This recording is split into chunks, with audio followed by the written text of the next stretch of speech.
भाषाओं में क्या क्या ब्राह्मणवाद मुर्दाबाद, ठाकुरवाद मुर्दाबाद, एबीवीपी भारत छोड़ो। सामाजिक समरसता तब आती है ना भाई जब हम एक साथ समानता की बात करके और विश्वविद्यालय की समस्याओं के लिए लड़े, छात्र एकता की बात करें, पीट कर कि आरएसएस सुन ले आजादी, बीजेपी सुन ले आजादी, एबीवीपी सुन ले आजादी। ब्राह्मणों ने आपको दलित नहीं कहा, कभी ठाकुरों ने आपको दलित नहीं कहा, कभी विद्यार्थी परिषद ने आपको दलित नहीं कहा, लेकिन ढपली पीट कर आप जय भीम के नारे देकर आप कहेंगे कि नहीं हम दलित हैं, तो ये गलत बात है। तो भाजपा की सरकार है, सपा की सरकार है, काम हमारा आज से थोड़ी चल रहा है। सो यही कहते चले आए हैं कि संघ जो बनाता है वो गुंडों को बनाता है। देखिए, विद्यार्थी परिषद का मूलभूत कर्तव्य है जहाँ राष्ट्र विरोधी, देश विरोधी, छात्र विरोधी, वहाँ विद्यार्थी परिषद सदैव एकदम अडिग खड़ा रहेगा। जेएनयू केवल और केवल देश विरोधी नारों के लिए जाना गया। अगर ये लगा है भारत तेरे टुकड़े होंगे तो वो भी नारा जेएनयू में ही लगा है। नमस्कार, जनपद देख रहे हैं आप और मैं हूं आपके साथ सौम्या। देश की राजधानी जो है इस वक्त बेहद चर्चा में बनी हुई है। कुछ ऐसे मुद्दे निकलकर सामने आ रहे हैं जिसकी वजह से दिल्ली जो है वो काफी चर्चा में है। पहले मुद्दे की बात करें तो एआई समिट, जिसमें कि भारत में सबसे बड़ा एआई समिट कराया गया। दूसरा ये कि बीते रविवार को जेएनयू में एबीवीपी वर्सेस लेफ्ट विंग के साथ जो ये खूनी होली खेली गई, उसकी वजह से भी दिल्ली जो है वो बेहद चर्चा में बनी हुई है। गोरखपुर विश्वविद्यालय के मुख्य द्वार पे हम मौजूद हैं और गोरखपुर विश्वविद्यालय भी हमेशा से चर्चा में बना रहता है। एबीवीपी का भी काफी दबदबा है गोरखपुर विश्वविद्यालय में। तो आइए एबीवीपी के कुछ छात्रों से बात करते हैं और जानते हैं इस मामले पे वो क्या कहना चाहेंगे। हम आम जनता से, हम आम पब्लिक से, हम आम विद्यार्थियों से भी बात करेंगे और जानेंगे कि उनको जो है क्या कुछ समस्याएं होती है। अच्छा, बात करें अगर हम एबीवीपी की, तो एबीवीपी कहती है कि वो नॉन वायलेंस पे काम करती है, लेकिन अगर हम बात करें 2023 में गोरखपुर विश्वविद्यालय में जो वीसी को थप्पड़ मारने वाला कांड हुआ था, क्या लगता है कि क्या वो नॉन वायलेंस था? और जिस तरीके से जेएनयू में अभी ये घटना हुई है उसमें लेफ्ट विंग ये कह रहा है कि पहले एबीवीपी ने आकर लोगों को परेशान किया, लेकिन एबीवीपी कह रही है कि नहीं, पहले तो उन लोगों को थप्पड़ मारा गया। बहुत सारी ऐसे तमाम सारी घटनाएं, क्या कहेंगे आप? देखिए, सबसे पहले आपने 2023 का सवाल उठाया तो मैं उस पर बताना चाहता हूं कि विद्यार्थी परिषद हमेशा शांति से काम लेती है और वह धरना लगभग एक हफ्ते से चल रहा था और विद्यार्थी परिषद ने एक हफ्ते से अपनी शालीनता और शीलता को दिखाया। और हमारे पोस्टरों में, बैनरों में आपने देखा होगा तो हमारा एक परिभाषा है कि ज्ञानशील एकता परिषद की विशेषता। तो हम लोग हमेशा ज्ञान और शील और एकता की बात करते हैं। तो हमारा धरना कहीं भी ऐसा नहीं होता है कि हम खूनी होली खेलें या फिर हम किसी को ऐसे दबाव बनाए या फिर उनसे झगड़ा करें। जब वो एक हफ्ते तक धरना चला और विश्वविद्यालय के एक घमंडी और एक भ्रष्टाचारी कुलपति ने जब हमारी बात नहीं सुनी और हमारे ही कार्यकर्ताओं के ऊपर उल्टा बर्ताव करने लगा, तो ऐसे कुलपतियों को उखाड़ फेरने का हमारी लेफ्ट विंग तो ये बार बार कह रही है कि वो शांति से ये जो समता प्रदर्शन है वो कर रही थी। उनकी शांति कितनी होती है ये हमारे जैसे लोगों के बताने पे तो नहीं है, लेकिन आपके जैसे पत्रकार जरूर जानते हैं कि उनकी भाषाओं में क्या क्या ब्राह्मणवाद मुर्दाबाद, ठाकुरवाद मुर्दाबाद, एबीवीपी भारत छोड़ो। एबीवीपी ने तो अभी किया है ना, अभी भी तो उसने विरोध किया है। बिल्कुल विरोध होना चाहिए। देखिए, हमारा सामाजिक समरसता हमारा सबसे बड़ा मुद्दा है और सामाजिक समरसता में हम ये थोड़ी देखते हैं कि वो SC ST है, वो असुर समाज से आते हैं, वो भीम समाज से। अभी आपने देखा होगा गोरखपुर में ढपली बजा बजा के लोग यह साबित करते हैं कि मैं दलित समाज। अरे मैं थोड़ी आपसे कह रहा हूँ कि आप दलित समाज से आते हैं। अरे हमारे विद्यालय विद्यार्थी परिषद में आइए ना, क्यों हम आपको सामाजिक समरसता में क्यों हमारे यहाँ पासवान नहीं मिलेंगे, हमारे यहाँ और अलग जातियों के लोग नहीं मिलेंगे। मेरी जाति आज तक कोई नहीं जान पाया कि मैं क्या हूँ क्या नहीं हूँ। ये हर्षित हमारे बगल में खड़े, इनका नाम अगर हर्षित बताया जाए तो कौन जानेगा कि हमारे साथ ये किस जाति से आते हैं। सामाजिक समरसता तब आती है ना भाई जब हम एक साथ समानता की बात करके और विश्वविद्यालय की समस्याओं के लिए लड़े, छात्र एकता की बात करें। हम जब बात करते हैं वहाँ विश्वविद्यालय गेट पर खड़े होकर हम नारे लगा रहे, ढपली पीट कर कि आरएसएस सुन ले आजादी, बीजेपी सुन ले आजादी, एबीवीपी सुन ले आजादी, तो ऐसे मुद्दों पे हम क्या बात कर पाएंगे?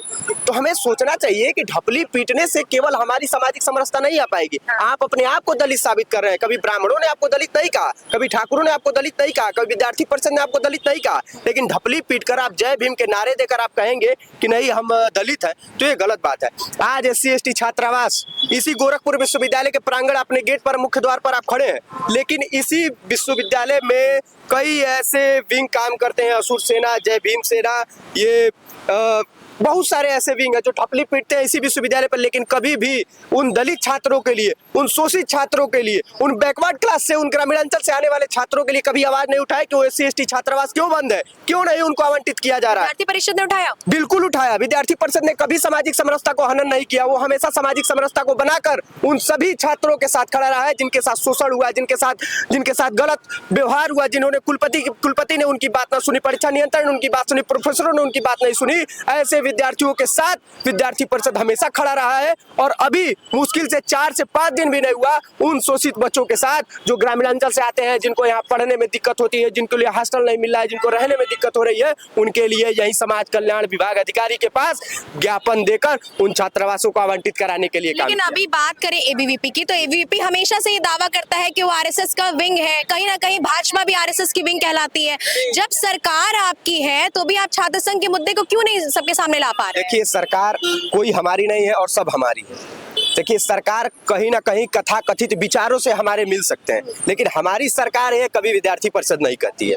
जो विद्यार्थी परिषद के साथ खड़ा है, हम बार बार आपसे कहते हैं कि सामाजिक समरसता हमारा मूलभूत कर्तव्य है। तो भाजपा की सरकार है, सपा की सरकार है, काम हमारा आज से थोड़ी चल रहा है। सन 1949 से लेकर आज तक सरकारें बदलती रही, कांग्रेस के शासन में भी। तो सरकारें इसी देश की, हम विदेश से थोड़ी छात्र संघ की मांग तो विद्यार्थी परिषद ने की थी ना? बिल्कुल हमेशा करती नहीं है। हुआ फिर? बिल्कुल 2023 का मामला छात्र संघ का ही था। आज हम विश्वविद्यालय में जब भी ज्ञापन देते हो तो हमारा एक उसमें जो भी पॉइंट होता है वो छात्र संघ के लिए हमेशा होता है। चाहे वो योगी आदित्यनाथ इस देश के, इस उत्तर प्रदेश के मुख्यमंत्री रहे, चाहे अखिलेश यादव रहे, चाहे बहन मायावती रहे, हमारा छात्र संघ हमारा अधिकार है और विद्यार्थी परिषद उसको लेके रहेगा, चाहे वो जिस प्रकार से ले। लेकिन अगर एबीवीपी कहती है कि वो भाजपा के मतलब भाजपा से दूर रहती है या भाजपा से कोई कनेक्शन नहीं है, तो विद्यार्थी परिषद के अधिकतर कार्यक्रम में भाजपा के नेता कहाँ से आ जाते हैं? देखिए, अभी तत्कालिक जो देखा जाए सरकार भाजपा की है, तो अभी जनप्रतिनिधि जो जनता ने चुना है वो भाजपा को ही चुना है। तो जो विधायक इस नगर में काम कर रहे हैं, जो विधायक इस सदर में काम कर रहे हैं, जो विधायक जो मंत्री इस क्षेत्र में काम कर रहे हैं, वो भाजपा के ही हैं। तो भाई अगर मैं बुलाना चाहूँ तो यहाँ के जनप्रतिनिधियों, जनता ने जिसे चुना हम तो उसे ही बुलाएंगे ना भाई। जनता का वो पैठ है, जनता ने उसे चुना है तो हम उसको बुलाएंगे ताकि जनता उसके लिए जो काम करना चाह रही है, बच्चे जो उनसे पूछना चाह रहे हैं, जो उनसे करवाना चाह रहे हैं वो करें। हम ऐसा थोड़ी है कि भाजपा हमारे लिए काम कर रही है, हम भाजपा के लिए काम कर रहे हैं। विद्यार्थी परिषद हमेशा स्वतंत्र रहा है। विद्यार्थी परिषद का एकल काम है कि वो विद्यार्थियों से हो रहे परेशानियों के साथ हमेशा खड़ा रहा है। तो हमारा मूलभूत कर्तव्य छात्रों के लिए, हमारा कभी यह कर्तव्य नहीं कि हम भाजपा के साथ खड़े हैं, हम सपा के साथ खड़े हैं, नहीं, हम स्वतंत्र हैं।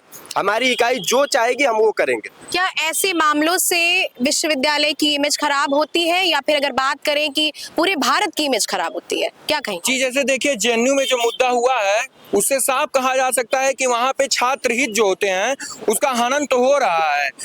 इससे विश्वविद्यालय की छवि तो धूमिल होगी। और वहाँ पे जिन भी लोगों ने किया है, अभी वहाँ की जो अध्यक्ष हैं अदिति मिश्रा जी, वो बार बार ये कह रही हैं कि संघ के भेजे हुए गुंडे, विद्यार्थी परिषद के गुंडे। तो मैं यह पूछना चाहता हूँ उनसे कि कौन से ऐसे गुंडे थे? संघ गुंडे बनाता है क्या? नहीं, संघ गुंडे बनाता ही नहीं है। वो तो उनकी विचारधारा ऐसी, उनकी मानसिकता ऐसी हो गई है कि वो हमेशा सदैव यही कहते चले आए हैं कि संघ जो बनाता है वो गुंडों को बनाता है। लेकिन आज भी आप देखिए, अगर किसी भी ऐसे कार्यक्रम, अभी कोरोना का समय था, कोरोना के समय में भी हमारे संघ के या विद्यार्थी परिषद के कार्यकर्ता अपने घर को छोड़कर, अपने परिवार को छोड़कर, उन कोरोना में वो जो लाश पड़े हुए थे, परिवार जिनका त्याग कर देती थी, उन लाशों का दाह संस्कार करने का भी कार्य विद्यार्थी परिषद के कार्यकर्ता हमने स्वयं वो कार्य किया है। लेकिन अगर जो धरना उस दिन चल रहा था उसमें तमाम सारे विद्यार्थी परिषद के भी कार्यकर्ता अभी हॉस्पिटल में एडमिट हैं, लेफ्ट विंग के भी कार्यकर्ता अभी एडमिट हैं, क्या जरूरत थी विद्यार्थी परिषद को जबकि लेफ्ट विंग अपना शांति से समता जो प्रदर्शन है वो कर रही थी? नहीं, देखिए, विद्यार्थी परिषद विद्यार्थी के हितों के लिए सदैव लड़ता आया है और वो कहा है कि जहां पर विद्यार्थियों के हितों का हनन होगा और जहां पर इस राष्ट्र के लिए मतलब ये होगा कि हमारे देश को, हमारे विश्वविद्यालय की छवि धूमिल होगी, वहां पर विद्यार्थी परिषद के कार्यकर्ता सदैव खड़े रहेंगे। और ये विद्यार्थी परिषद के कार्यकर्ता वहां पर दंगा फैलाने के लिए नहीं, अपितु विद्यार्थी परिषद के कार्यकर्ता वहां पर एक भाव से गए थे कि आप लोग ये जो कर रहे हैं वो गलत कर रहे हैं। देखिए, मैं उस पर बोलना चाहता हूँ कि विद्यार्थी परिषद कभी भी दंगा का वो शब्द नहीं लाता है। आंदोलन उसका आखिरी रास्ता होता है। अभी आपने रुचि तिवारी का कांड देखा होगा दिल्ली विश्वविद्यालय में। रुचि तिवारी भी झगड़ा करने गई थी। देखिए, विद्यार्थी परिषद का मूलभूत कर्तव्य है जहाँ राष्ट्र विरोधी, देश विरोधी, छात्र विरोधी, वहाँ विद्यार्थी परिषद सदैव एकदम अडिग खड़ा रहेगा। विद्यार्थी परिषद बाद में वहां पहुंची है, वहां के लोग पहले से तैयार थे ताकि उनसे झगड़ा करे और ऐसे विवादों में उनको घेरे। प्री प्लान जो था वो प्री प्लान किया गया है और इसकी संज्ञा वो लोग बार बार दे रहे हैं कि ये जो विद्यार्थी परिषद के लोगों के द्वारा किया गया है, विद्यार्थी परिषद के लोगों के द्वारा किया गया है। विद्यार्थी परिषद के कार्यकर्ता सदैव एक सरल भाव से आपके समक्ष प्रस्तुत होते हैं, आपके समझ सदैव वो अपनी बात को रखते हैं, ना कि वो ईंटें और पत्थर का प्रयोग तो कभी भी नहीं करते करते हैं। आप लोग तो पत्रकार हैं, आप लोग को तो सदैव मालूम होगा ये, आप लोग देखे भी होंगे कि ये ईंटें और पत्थर का प्रयोग कौन से संगठन और कौन से लोग करते हैं। विद्यार्थी परिषद सदैव अपने आवाज से, अपने आवाज की बुलंदियों से सदैव विद्यार्थी हितों के लिए लड़ता आया है और लड़ता रहेगा। जहां पर राष्ट्र हित और विद्यार्थियों के हितों की बात रहेगी, वहां पर विद्यार्थी परिषद सदैव खड़ा रहेगा। रुचि तिवारी का मामला था, पत्रकार थी वो केवल यह पूछने गई थी उन संगठनों से कि क्या आप ऐसे नारे देकर क्या देश में आजादी पालेंगे, क्या आप ऐसे नारों देकर ब्राह्मणवाद और ठाकुरवाद से आजादी पालेंगे। तो उनको गला दबाकर मारा गया, उनके कपड़े को फाड़ दिया गया। क्या वो छात्रा उस विश्वविद्यालय की नहीं थी, वो छात्रा भारत देश की नहीं थी। ये कौन सा संगठन की बताता है, ये कौन सा संगठन कहता है कि अगर कोई बहन और बेटी अपने आवाज को उठा रही है तो आप उसके साथ दुष्कर्म करेंगे। लेफ्ट विंग का तो ये भी आरोप है कि विद्यार्थी परिषद ने तो लेफ्ट विंग की छात्राओं को नहीं छोड़ा, लड़कियों को भी मारा है।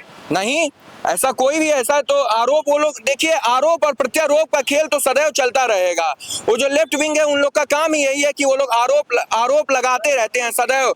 और मैं बताना चाहता हूं कि वो एक लाइब्रेरी थी, वहां पर ये लोग पहुंचे हैं जब दंगा करते हुए, वहां पर जो कार्यकर्ता या फिर जो विद्यार्थी पढ़ रहे थे वो लोग वहां पर बंद किए हैं। हमारे कई कार्यकर्ता वहां पर थे जो कि उस लाइब्रेरी में रात तक बंद पड़े हुए थे। जहां पर कोई छात्र पढ़ता है, विद्यार्थी परिषद की कार्यकर्ता भी नहीं थी, वो तो एक स्वतंत्र पत्रकार थी ना। उसके साथ जब ये लोग इतने घिनौना हरकत कर सकते हैं, जब उस बहन के साथ गला दबाकर उसके कपड़े को फाड़ सकते हैं, तो इनकी सोच कितनी गिरी हुई हो सकती है। क्या एक शब्द में हम जेएनयू को ये डिफाइन कर सकते हैं कि जेएनयू जो है अब वो राजनीति का अड्डा बन गया है, प्रोपेगेंडा बन गया है? का अड्डा कुछ नहीं है, जेएनयू केवल देश तोड़ने का अड्डा है। जेएनयू केवल और केवल देश विरोधी नारे लगाने। किसी भी विद्यार्थी को वहाँ एडमिशन नहीं लेना चाहिए, बिल्कुल नहीं लेना चाहिए। जेएनयू केवल और केवल देश विरोधी नारों के लिए जाना गया। अगर ये लगा है भारत के टुकड़े होंगे तो वो भी नारा जेएनयू में ही लगा है। उसके बाद भी जो नारे लगाए जा रहे हैं बार बार जेएनयू से ही लगाए जा रहे हैं। क्यों नहीं हमारे गोरखपुर विश्वविद्यालय से ऐसा कोई प्रकरण आता है, या फिर इलाहाबाद विश्वविद्यालय या फिर लखनऊ विश्वविद्यालय, इतने विश्वविद्यालय हैं, क्यों नहीं कहीं से ये प्रकरण